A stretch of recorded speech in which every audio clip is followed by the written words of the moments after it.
नमस्कार, मैं अमित और आप देख रहे हैं आंखें न्यूज 24। आइए नजर डालते हैं आज के महत्वपूर्ण खबरों पर।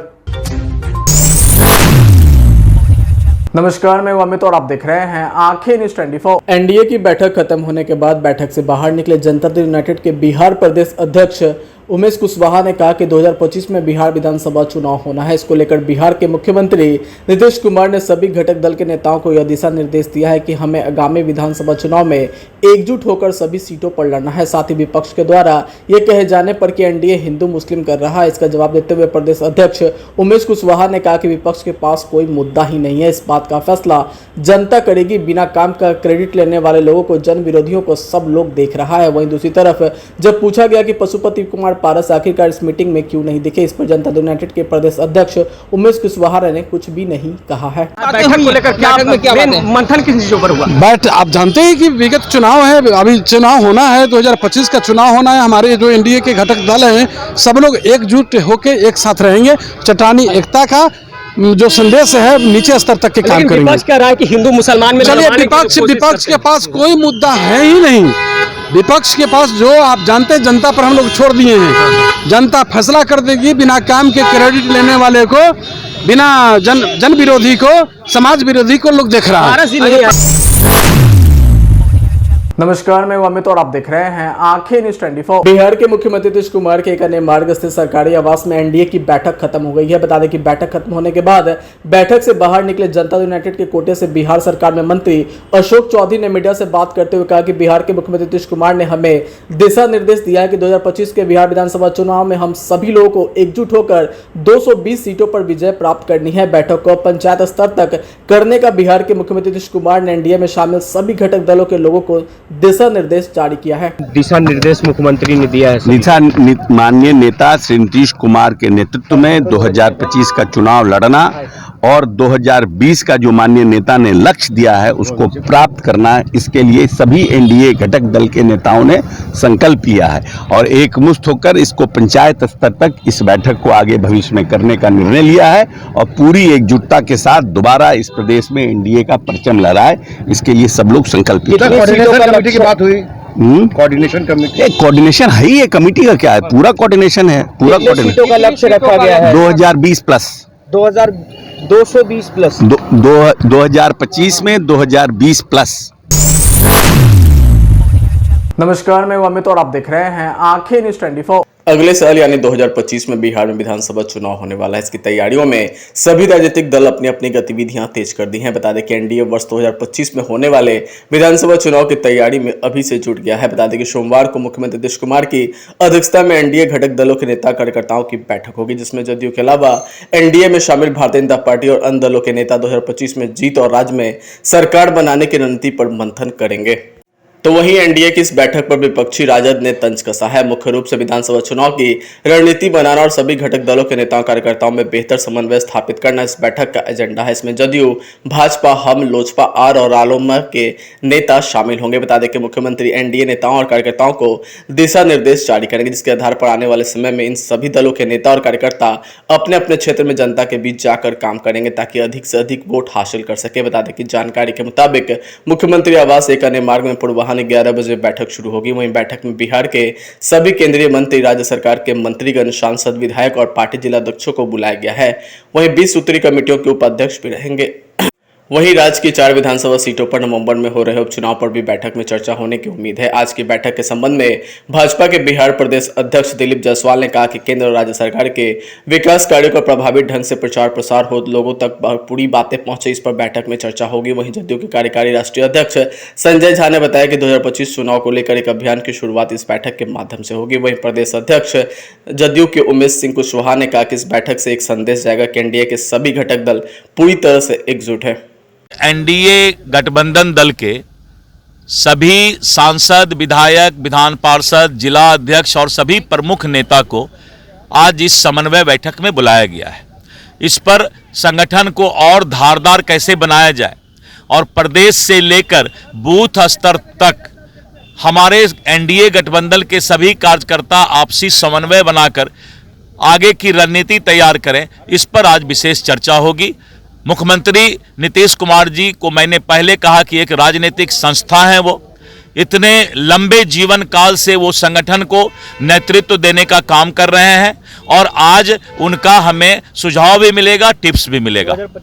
2025 चुनाव हमारा लक्ष्य है और हम एक एक मतदाता के पास जाकर और उनके भावना के साथ जुड़ने का काम करेंगे। नहीं, क्यों नहीं, हम तो एनडीए में विगत 2010 से हैं और हमने कम से कम 10 बार बैठक की है, बुलाते हैं। लेकिन जिला अध्यक्ष कार्यकर्ताओं को नहीं नहीं, इससे पहले हम भी जिला अध्यक्ष तो आते थे, हमने आया भी है। ये गलत आरोप आप लोग का है। नहीं आरोप हम कह क्या रहेगा फॉर्मूला? नहीं, फार्मूला क्या रहता है? एनडीए का बैठक है, एनडीए के बैठक में कार्यकर्ता, जिलाध्यक्ष, विधायक, सांसद सबके साथ समन्वय बना करके आगामी 2025 का पूर्ण बहुमत से भी आगे हमारी सरकार बने, ये हमारी योजना है। ठीक हो। कहाँ? नमस्कार, मैं अमित और आप देख रहे हैं आंखें न्यूज 24। राजधानी पटना में महापर्व छठ की तैयारियां तेज हो गई है। छठ के लिए घाटों को तैयार किया जा रहा है। इसी बीच मुख्यमंत्री नीतीश कुमार ने रविवार को महापर्व छठ की तैयारियों को लेकर सड़क मार्ग से पटना के विभिन्न घाटों का निरीक्षण किया। बता दें कि इस दौरान जेपी गंगा पथ से होते हुए दीघा के पाटली पुल, जेपी सेतु पश्चिमी घाट, जेपी सेतु घाट, पहलवान घाट, एलसीटी घाट, कलेक्ट्री घाट एवं कृष्णा घाट का उन्होंने जायजा लिया। मुख्यमंत्री ने अधिकारियों को दिशा निर्देश दिया कि श्रद्धालुओं की सुविधा और सुरक्षा को ध्यान में रखते हुए हर प्रकार से छठ घाटों को तैयार कराएं। छठ व्रती सुगमता पूर्वक छठ घाटों तक पहुंच सके, इसे ध्यान में रखते हुए रास्तों को दुरुस्त कराया जाएगा ताकि छठ व्रतियों को अर्घ देने में किसी तरह की कोई परेशानी न हो, इसकी व्यवस्था सुनिश्चित करें। वहीं छठ व्रतियों की सुरक्षा के साथ साथ उनकी सुविधाओं का विशेष रूप से ख्याल रखें। वहीं निरीक्षण के दौरान मुख्यमंत्री के प्रधान सचिव दीपक कुमार, मुख्यमंत्री के सचिव अनुपम कुमार, जिलाधिकारी डॉक्टर चंद्रशेखर सिंह, वरीय पुलिस अधीक्षक राजीव मिश्र आदि मौजूद रहे। इसके अलावा सीएम नीतीश कुमार ने छठ पूजा के दौरान माइकिंग के माध्यम से घाटों पर की गई व्यवस्थाओं एवं सूचनाओं के संबंध में व्रतियों और श्रद्धालुओं को लगातार जानकारी देते रहने का भी दिशा निर्देश दिया है। कहा कि घाटों तक व्रतियों एवं श्रद्धालुओं के पहुंचने के लिए सुगम ट्रैफिक व्यवस्था कराएं ताकि आवागमन में असुविधा न हो। तो वहीं छठ घाटों पर शौचालय का भी इंतजाम कराएं ताकि वहां आने वाले श्रद्धालुओं को किसी प्रकार की दिक्कत व्यवस्था में ना हो। लोगों को आगे में पूजा करने में सहूलियत होगी, वही देखने के लिए ना हम लोग आए हैं। सब चीज हो रहा है तो इसलिए चिंता एकदम बहुत अच्छा हो। की स्थिति थी सर, काम चल रहा है। पिछले साल जो छठ के समय जितना गंगा का जलस्तर था उससे लगभग 1 मीटर अधिक रहेगा जलस्तर। चूँकि 12 दिन पहले छठ पड़ रही है तो इसलिए 1 मीटर अधिक पानी रहेगा, उसको नज़र में रख करके हम लोग तैयारी कर रहे हैं। और आज की तिथि में जितना गंगा का जलस्तर है उससे लगभग 70 सेंटीमीटर और कम होगा छठ के दिन तक, तो उसको हम लोग लगातार मॉनिटर कर रहे हैं। उसको ध्यान में रख करके बैरिकेडिंग और घाट की तैयारी की। नमस्कार, मैं अमित और आप देख रहे हैं आंखें न्यूज 24। धनतेरस और दिवाली को लेकर राजधानी पटना के बाजारों में रौनक बढ़ गई है। खासकर बाइक शोरूमों में ग्राहकों की भारी भीड़ देखी जा रही है। इस बार बाइक्स और इलेक्ट्रॉनिक गैजेट ने युवाओं के बीच अपनी जगह बनाई है, जिससे उनकी जबरदस्त बुकिंग हो रही है। वहीं स्कूटी की भी काफी बिक्री हो रही है और महिलाएं अपने चेहरे पर खुशी लिए बाइक खरीदने पहुंची हैं। बता दें कि दुर्गा पूजा के बाद से ही बुकिंग की प्रक्रिया शुरू हो चुकी है और त्योहारों के चलते यह सिलसिला तेजी से बढ़ रहा है। तो वहीं बाइक और कार कंपनियों ने भी त्योहार के मौके पर कई विशेष ऑफर ग्राहकों को दिए हैं, जिससे ग्राहकों की रुचि और ज्यादा बढ़ गई है। वहीं राजधानी पटना के विभिन्न मॉल्स और बड़े शोरूम में भी ग्राहकों के लिए डिस्काउंट्स और कूपन की भी व्यवस्था की गई है। वहीं अगर दिवाली पर लाइट की काफी अहमियत होती है, जिसके बिना दिवाली अधूरी सी लगती है, तो वहीं झालर लाइट के साथ साथ दिए और विभिन्न प्रकार के लाइट भी बाजारों में पूरी तरह से ग्राहकों के लिए उपलब्ध है और ग्राहक भी जमकर शॉपिंग करते नजर आ रहे हैं। हर कोई इस दिवाली अपने घर को सुंदर और लाइट से जगमग कर देना चाहता है। तो वहीं मां लक्ष्मी और गणेश की प्रतिमा भी लोग खूब खरीदारी कर रहे हैं। रंग बिरंगे फूल और लड़ियां भी महिलाएं खरीदारी कर रही हैं। रंगोली और स्टिकर्स भी बाजारों में धूम मची है। तो वहीं आंखें न्यूज 24 की ओर से आप सभी को धनतेरस और दिवाली की ढेर सारी शुभकामनाएं। नमस्कार दोस्तों, मैं पंडित ज्योतिषाचार्य मोहन त्रिवेदी आप सभी दर्शकों का स्वागत करेंगे। तो बात होगी आज हमारी सबसे सुंदर त्यौहार, हमारे भारतवर्ष की सबसे बड़ा त्यौहार जो कि है दिवाली। दिवाली की बहुत बहुत शुभकामना हो। जितने भी हमारे भाई बहन हैं, हमारे दर्शक जन हैं, इस दिवाली त्यौहार के दिन आपको विशेष माता लक्ष्मी की प्राप्ति हो। ऐसी माता लक्ष्मी से हम अनुकंपा करेंगे, ऐसी हम कामना करेंगे माता लक्ष्मी से। आज दर्शकों हम बात करेंगे आपके सामने सबसे सुंदर से त्यौहार की, यानी कैसे इस दिवाली आप माता लक्ष्मी को विशेष रूप से प्रसन्न कर सकते हैं और कैसे माता लक्ष्मी की जो धन की जो कामना है वह आपकी पूर्ण हो सकती है। सभी दर्शकों के मन में बहुत ही संशय है, बहुत ही शक है कि आखिर दिवाली हम किस दिन मनाएं। तो हम बताना चाहेंगे कि दिवाली माता लक्ष्मी की जो पूजा है वह अमावस्या तिथि को की जाती है और अमावस्या में विशेष रात्रि का महत्व होता है। इसीलिए 31 अक्टूबर 2024 को सायंकाल में आपकी अमावस्या तिथि प्रारंभ हो जाएगी। इसीलिए सभी दर्शकों को हम कहना चाहेंगे कि आप 31 अक्टूबर 2024 को ही दिवाली का पूजन कीजिए। सभी दर्शकों के मन में संशय है और बहुत ही ज़्यादा वह परेशान है कि आखिर माता लक्ष्मी के निमित्त किस मुहूर्त में वे पूजन करें। तो माता लक्ष्मी के निमित्त हम विशेष 3 मुहूर्तों के बारे में बात करेंगे। तो जो सबसे पहला हमारा मुहूर्त होगा वह हमारा होगा 1:31 से लेके 3:34 में। यह हमारा दोपहर का मुहूर्त है और स्थिर लग्न का यह मुहूर्त होगा, जिस मुहूर्त में आपको माता लक्ष्मी की विशेष कृपा प्राप्त हो सकती है।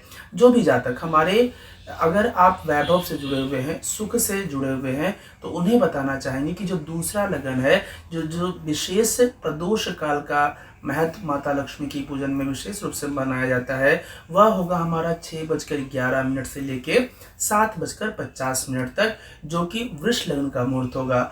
और बात होगी अब हमारे तीसरे लग्न की, और जो सबसे बेहतरीन, बहुत ही शुभ और एकदम अस्थिर लग्न होने वाला है लग्न, जो कि सिंह लग्न का होगा, जो कि होगा 12:11 से लेके 1:40 रात्रि काल में। तो इन तीनों मुहूर्तों में आप माता लक्ष्मी की पूजन कर सकते हैं, तो निश्चित रूप से आपको विशेष रूप से फायदा पहुंचेगा। तो बात होगी अब हमारे दिवाली के त्यौहार में कि कैसे माता लक्ष्मी की विशेष कृपा हमें प्राप्त हो सकती है। तो जो माता लक्ष्मी है वह उन्हें अष्ट लक्ष्मी कहा गया है। तो 8 तरह से लक्ष्मी की प्राप्ति हमें माता लक्ष्मी से कामना करनी है कि हमारा धन धान अच्छा हो, हमारा घर अच्छा हो, हमारा पुत्र हो, हमारा जो भी वैवाहिक। तो बात करेंगे अब हम अपने कैसे माता लक्ष्मी की विशेष कृपा आपको प्राप्त हो सकती है और कैसे आप करें माता लक्ष्मी की आराधना कि आपकी मनोकामनाएं हो जाएं पूर्ण और माता लक्ष्मी की विशेष कृपा आपको हो जाए प्राप्त। तो सबसे पहले हम बात करेंगे कि माता को कौन सा मंत्र प्रिय है। तो माता लक्ष्मी के निमित्त आप श्री सूक्त का पाठ कर सकते हैं। श्री सूक्त के 16 ऋचाओं से माता का श्री यंत्र का विशेष आसन माता को दिया गया है। तो दूध से, दही से, मधु से, घी से, शक्कर से, गुलाब जल से, इत्र से, इन सभी सामग्रियों से माता लक्ष्मी का जो विशेष आसन है, श्री यंत्र है, उसका आप स्नान कराइए और माता लक्ष्मी को 16 ऋचाओं के मंत्रों से आप उनका विशेष रूप से पाठ कीजिए। तो निश्चित रूप से माता लक्ष्मी की जो विशेष कृपा है वह आपको प्राप्त हो सकती है। बात करेंगे माता लक्ष्मी की विशेष फूल के बारे में कि आखिर माता लक्ष्मी कौन सा ऐसा फूल आप उन्हें अर्पण करें जिससे वह आपकी सभी धन और धान्य की समस्याओं को खत्म कर दें और आर्थिक रूप से आपको बहुत ही मजबूत करें। तो वह फूल होगा माता का कमल का फूल, यानी लाल कमल माता लक्ष्मी को विशेष रूप से प्रिय है। अगर आप उन्हें यह अर्पण करते हैं तो निश्चित रूप से आपकी सारी मनोकामनाएं पूर्ण हो जाएंगी। और इत्र की बात करें तो माता को केवड़ा का इत्र सबसे प्रिय है। तो केवड़ा का इत्र माता को लगाए, धूप दीप नैवेद्य यानी बताशे चढ़ाने हैं माता को, लावा फरही, और अपने घर में कम से कम 5 कुल्हड़, मिट्टी का जो कुल्हड़ है उसमें माता को भरकर धन और धान्य से उन्हें विशेष रूप से प्रसन्न करें। जितने भी हमारे भाई हैं, जितने भी हमारे छोटे मित्र हैं, उनके लिए पटाखे आप चलाइए, लेकिन बहुत ही सावधानी से और बहुत ही सतर्कता से, और हो सके तो जितना हो सके आप दिवाली के दिन दिए जलाएंगे तो माता लक्ष्मी की विशेष कृपा आपको प्राप्त हो सकती है और इस लक्ष्मी पूजा आपको विशेष लाभ देखने को मिलेगा। नमस्कार, धन्यवाद। अगर आप भी अपने दुकान, प्रतिष्ठान, school, college, coaching centre, restaurant, cafe का विज्ञापन देना चाहते हैं, वो भी किफायती दर पर, तो आंखें न्यूज़ 24 लेकर आया है आपके लिए एक सुनहरा मौका। आंखें न्यूज़ 24 न्यूज़ पोर्टल की दुनिया में बिहार का सबसे उभरता हुआ चैनल, जहां बिहार झारखंड से जुड़े तमाम बड़ी खबरें देखने को मिलती है। तो देर किस बात की, आज भी जुड़े आंखें न्यूज़ 24 के साथ। संपर्क करें हमारे व्हाट्सएप नंबर 8935876430 पर। क्या आप पत्रकारिता के क्षेत्र में अपना कैरियर बनाना चाहते हैं? तो आज ही Royal Ashoka Institute of Mass Communication and Journalism में अपनी जगह सुनिश्चित करें। आर्यभट्ट ज्ञान विश्वविद्यालय पटना से मान्यता प्राप्त 100% प्लेसमेंट के साथ royal Ashoka Institute of Mass Communication and journalism नामांकन जारी है। हमारा पता है DS/16 गायत्री मंदिर के समीप, कंकड़ बाग, पटना 8,20,000। आप हमें संपर्क भी कर सकते हैं। हमारा मोबाइल नंबर है 9955456126।